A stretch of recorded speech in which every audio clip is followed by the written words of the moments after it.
Vue du Brésil, la voie de la vérité et de l'information fiable. Bienvenue sur Vue du Brésil. Ici, on va droit au but. Révélations, scandales et analyses sans filtre sur la politique. Abonne-toi et reste jusqu'au bout, car ce que tu vas découvrir peut tout changer.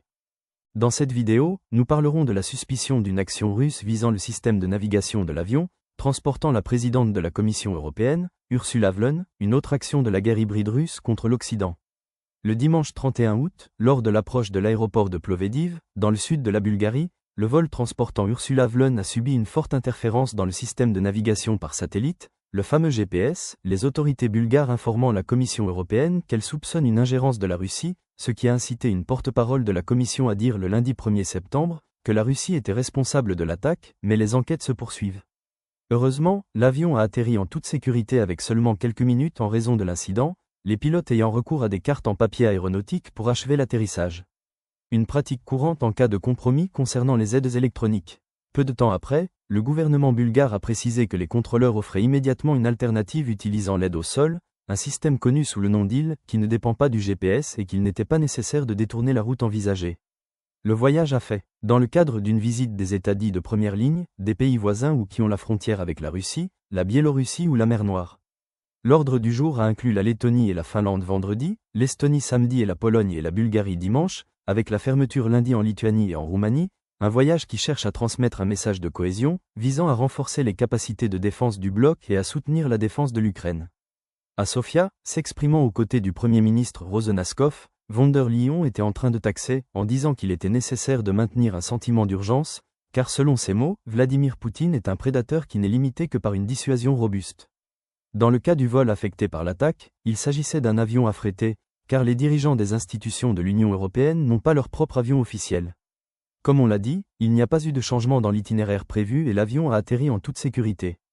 Bien que de telles attaques n'aient pas le potentiel d'enlendre un aéronef, il importe de souligner que la perte temporaire de la navigation par satellite est suffisante pour ajouter des risques et des contraintes opérationnelles, en particulier dans la phase d'atterrissage.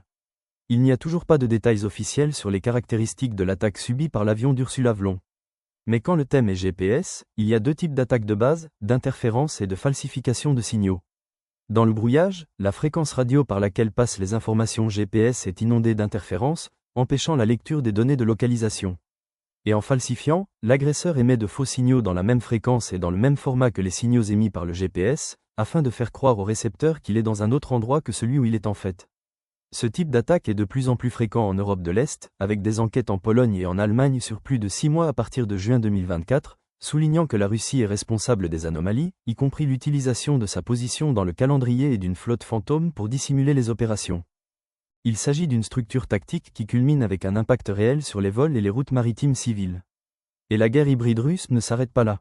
Avec le sabotage des câbles sous-marins et l'instrumentalisation des flux migratoires, il apparaît également comme des éléments sur cette même planche, utilisés comme pression stratégique de la Russie contre l'Europe. L'Union européenne a déjà sanctionné des entités et des individus russes liés à ces actions d'ingérence contre le GPS et en interne vont de l'avant avec des plans budgétaires visant à stimuler les investissements dans la défense, en tant qu'enveloppe de 800 milliards d'euros visant à encourager la production militaire européenne en accordant des crédits aux pays pour l'acquisition d'armes fabriquées en Europe.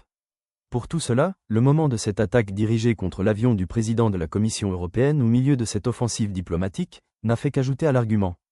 Tout cela se produisant moins d'une semaine après l'explosion d'un missile russe a gravement endommagé la délégation de l'Union européenne à Kiev, une attaque qui l'a amené à promettre le durcissement des sanctions économiques contre Moscou.